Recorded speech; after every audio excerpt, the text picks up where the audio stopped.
Hello guys, welcome back to my channel start with art. So I hope आप सभी लोग बहुत अच्छे होंगे। मैं आज नई वीडियो के साथ जो मैंने सीरीज़ छोड़ी थी आर्किटेक्चर की, आज मैं उसे कंप्लीट करूंगी।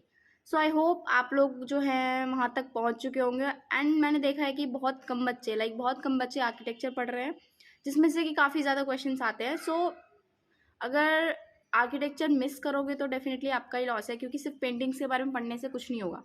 ठीक है, आपको उस टाइम पीरियड के एक पर्टिकुलर टाइम पीरियड के आर्किटेक्चर, स्कल्पचर, पेंटिंग्स, ठीक है, और किस किस तरह के आर्टवर्क होते थे सब पता होना चाहिए। This is also important. चलिए आज स्टार्ट करते हैं। जो बच्चे पढ़ रहे हैं बहुत अच्छी बात है।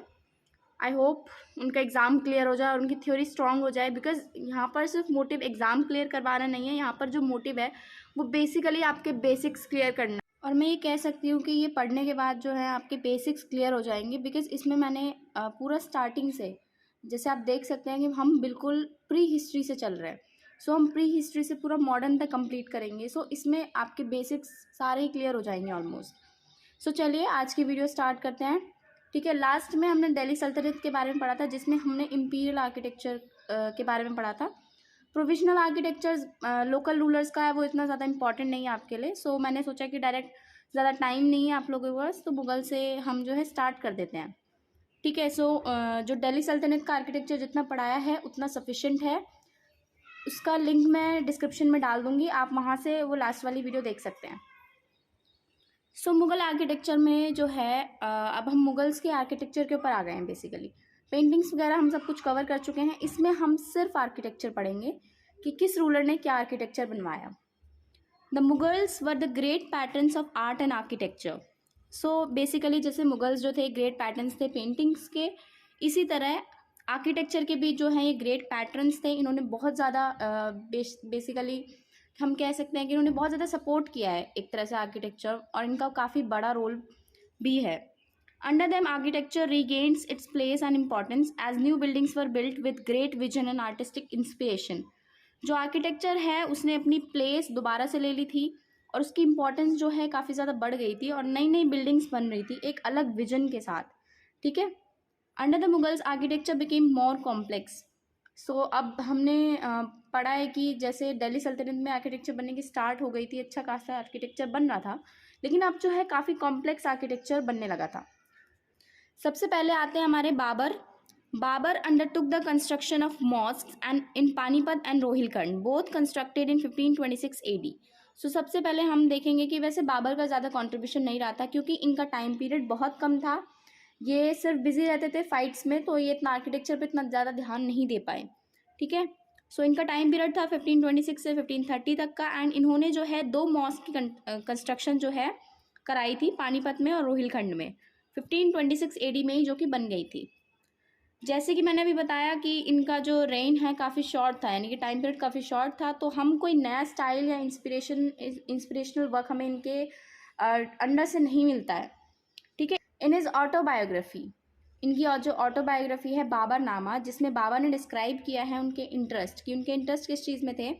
इन planning and laying out formal gardens placed within rectangular walled enclosures and divided into 4 quarters by artificial channels. इस लाइन का मतलब क्या है कि जैसे बीच में कोई मॉन्यूमेंट है, ठीक है, बीच में कोई मॉन्यूमेंट है, उसको जो है डिवाइड कर दिया जाएगा, मतलब उसके चारों तरफ जो है वाटर बॉडीज जा रही होंगी। ठीक है, इनको भी डिवाइड कर देंगे, तो इसमें जो है बेसिकली वाटर फ्लो करेगा। तो इनका जो है इंटरेस्ट कुछ इस तरह का था। तो ये 4 बाग हम इसको बोलते हैं, तो ये इन्होंने बनवाना शुरू करा था। ठीक है, these gardens were called 4 bagh या 4 bagh, 4 gardens because of their symmetrical divisions into quarters, क्योंकि इनका जो है सिमेट्रिकल डिवीजन होता था। 4 bagh beginning with Akbar, some of the most beautiful 4 baghs were constructed by Jahangir, Shahjahan in Kashmir, Agra and Delhi. इन लोगों ने भी जो है, बाकी के जो रूलर्स थे, इन्होंने भी जो है 4 बाग्स बनवाए थे, और ये जो है बाबर ने स्टार्ट किया था, सबसे पहले बाबर के टाइम पे ही बने थे। देन जो है इन्होंने भी बनवाना शुरू किया था, और काफ़ी ब्यूटीफुल और काफ़ी सुंदर बनाए थे बेसिकली। ठीक है, कश्मीर, आगरा और दिल्ली में। नेक्स्ट आता है हमारे हुमायूं, जिनका टाइम पीरियड था 1530 से 1540 तक का। ठीक है, Humayun's reign was marked with constant power struggle against Sher Shah Suri. ठीक है, इनका जो टाइम पीरियड था वो बेसिकली एक स्ट्रगल टाइम पीरियड था, जिसमें इन्होंने कॉन्स्टेंट जो है लड़ाई की थी शेरशाह सूरी के साथ। He laid the foundation of city named Din Panah. इन्होंने जो है एक सिटी का नाम इन्होंने एक सिटी बनवाई थी जिसका नाम था दीन पन्हा। ही couldn't focus much on art and architecture and he couldn't finish the दीन पन्हा। सो इसमें क्या बताया गया है, क्योंकि वो उनका जो टाइम पीरियड था काफ़ी ज़्यादा स्ट्रगलिंग था, वो मोस्ट ऑफ द टाइम जो है शेरशाह सूरी से ही लड़ते रहे थे। सो इसलिए जो है उन्होंने जो आर्किटेक्चर बनवाना शुरू किया था वो उसे फिनिश ही नहीं कर पाए थे। ठीक है, हाउएवर हम देख सकते हैं कि शेरशाह सूरी का काफ़ी ज़्यादा कॉन्ट्रीब्यूशन है आर्किटेक्चर में इसी टाइम पीरियड में। During his brief reign Shershah built monuments, उन्होंने जो है मॉन्यूमेंट्स बनवाए। He built Qila Kuhna mosque in Delhi, जो किला कुन्हा मॉस्क है दिल्ली में वो शेरशाह सूरी ने ही बनवाई है। He built the famous Rohtas fort in Pakistan and Sher Shah Suri masjid in Patna in Afghan style. इन्होंने जो है फेमस रोहतास फोर्ट जो कि पाकिस्तान के अंदर है वो इन्होंने ही बनवाया था, एंड शेर शाह सूरी मस्जिद जो कि पटना में है और उसको अफगान स्टाइल में बनवाया गया था। सो ये दोनों चीज़ें इन्होंने बनवाई हैं। किला कुन्हा भी शेर शाह सूरी ने ही बनवाया और ये हुमायूं के टाइम पीरियड के थे। ठीक है, he also undertook the reconstruction and extension of an old Mauryan route and renamed it as Sadak-e-Azam, Great Road, which was later called as Grand Trunk Road. So इन्होंने अपने अंडरटुक में लिया था construction, एक मौर्यन रूट था जिसका नाम था सड़क-ए-आज़म। नहीं, इन्होंने उसको नाम दिया था सड़क-ए-आज़म, जिसको हम कहते हैं ग्रेट रोड, और जो कि आज के टाइम पे क्या है, ग्रैंड ट्रंक रोड। सो ये इसका कंस्ट्रक्शन भी शेर शाह सूरी ने ही कराया था। शेर Shah Suri tomb was built at birth place Sasaram. जो इनका टॉम्ब है वो कहाँ पे बना हुआ है, इनके बर्थ प्लेस पे, और इनका बर्थ प्लेस क्या है, ससाराम। ससाराम में इनका टॉम्ब बना हुआ है जो कि रेड सैंडस्टोन से बना हुआ है और एक लेक के अंदर सिचुएटेड है। ठीक है, ये चीज़ आप ध्यान रखिएगा। After Akbar ascended the throne of Delhi in 1556 the golden period of Mughal art and architecture started. अब जब अकबर आए थे तो आर्ट एंड आर्किटेक्चर का जो है गोल्डन पीरियड जो है स्टार्ट हो चुका था मुगल पीरियड में। लाइक अभी तक जो है बाबर और हुमायूं के टाइम पे जो है कंस्ट्रक्शन हुआ लेकिन इतना ज़्यादा नहीं हुआ। ठीक है, अब अकबर आएंगे तो उनके टाइम पीरियड पे जो भी कंस्ट्रक्शन होते हैं उन्होंने बहुत कुछ बनवाया था एंड तभी इसको जो है गोल्डन पीरियड भी कहा जाता है। सो चलिए अभी हम अकबर के बारे में पढ़ते हैं। अकबर टुक अ keen interest in the development of art and architecture. उन्होंने काफ़ी ज़्यादा इंटरेस्ट लिया था आर्ट और आर्किटेक्चर में। The principal feature of the construction during Akbar's reign was the use of red sandstone. और इनके टाइम पे सबसे ज़्यादा किस चीज़ का यूज़ हुआ था, मटीरियल में रेड सैंडस्टोन का। ठीक है, इस चीज़ को ध्यान रखिएगा, मटीरियल में इनके टाइम पे रेड सैंडस्टोन का यूज़ हुआ था क्योंकि इनके बाद जो किंग आएंगे उनका जो मटीरियल है वो चेंज हो जाता है। ठीक है, he also introduce the use of Tudor arc, 4 centred arc. इन्होंने जो है ट्यूडर आर्क का इंट्रोडक्शन किया था। सी गाइज, अभी मैं ये कह सकती हूँ कि बीएफए में इतने डेप्थ में क्वेश्चंस नहीं आते हैं। अब जैसे आप जो मेन जो अकबर ने बनवाया था वो डेफिनेटली पूछा जा सकता है। ठीक है, लाल किला किसने बनवाया या फिर कुतुब मीनार किसने बनवाया, ये डायरेक्ट क्वेश्चंस आ सकते हैं। लेकिन ये जो क्वेश्चंस हैं जो ट्यूडर आर्क वगैरह, ये इस तरह के क्वेश्चंस जो हैं अभी नहीं आपके एग्ज़ाम्स में आएंगे, लेकिन आपको पता होना चाहिए क्योंकि आगे भी आप जो है अपनी पढ़ाई कंटिन्यू करोगे, वहाँ पर भी आपको थ्योरी देनी पड़ती है। जब आप एमएफए करने के बाद कुछ आगे करना चाहते हो तो डेफिनेटली आपको नेट क्लियर करना पड़ता है, उसमें जो है काफ़ी थ्योरी आपसे पूछी जाती है। एंड इवन एमएफए में भी जब आप इंटरव्यू वगैरह देते हो तो पूछा जाता है आपसे। इसलिए जो है आप बीएफए के टाइम पे अपनी थ्योरी को कंटिन्यू रखना, कुछ ना कुछ नया पढ़ते रहना, क्योंकि ये सब चीज़ें जो है आपके इंटरव्यू में पूछी जाती हैं। ठीक है, ही ऑल्सो इंट्रोड्यूस, जैसे मैंने बताया कि ट्यूडर आर्क उन्होंने इंट्रोड्यूस किया। और some of the prominent construction works undertaken during Akbar's are described below. कुछ उन्होंने जो प्रोमिनेंट वर्क्स किए थे अब हम उनको नीचे पढ़ते हैं। सबसे पहले Agra fort. It was one of the first construction which started during the reign of Akbar. ये सबसे पहला कंस्ट्रक्शन है जो अकबर के टाइम पे जो है स्टार्ट हुआ था। आगरा फोर्ट उन्होंने सबसे पहले बनवाया। ठीक है, however most of the structures present inside the fort were done during the reign of Shah Jahan. जो मोस्ट ऑफ द स्ट्रक्चर्स हैं इसके अंदर वो किसने बनवाए थे, शाहजहां ने। और आगरा फोर्ट की स्टार्ट किसने की थी, अकबर ने। सो इस चीज़ का आप ध्यान रखिएगा। और इसके अंदर जो प्रोमिनेंट बिल्डिंग्स हैं उनके नाम इसको मैं बता रखे हैं आगरा फोर्ट के अंदर बेसिकली। सो उनके नाम है, ये आपको याद करने पड़ेंगे सारे के सारे कि ये किसने किसने बनवाए हैं। पहला है मोती मस्जिद बाय शाहजहां, यानी कि आगरा फोर्ट के अंदर है ये मोती मस्जिद जो कि शाहजहां ने बनवाई है। नेक्स्ट है दीवान आम, इसको क्या बोला जाता है, hall of public audience by Shahjahan.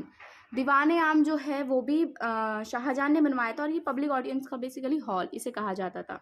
Next है दीवान खास, जो कि बनवाया है private audience. Hall of private audience इसे कहा जाता है, ये पब्लिक का था, ये प्राइवेट था, ये भी शाहजहां ने बनवाया था। ठीक है, दीवान आम, दीवान खास और मोती मस्जिद। नेक्स्ट है जहांगीरी महल, शीश महल, ये सब जो है आगरा फोर्ट के अंदर बनवाए थे अकबर ने। The gardens inside the fort are build using the charbagh style.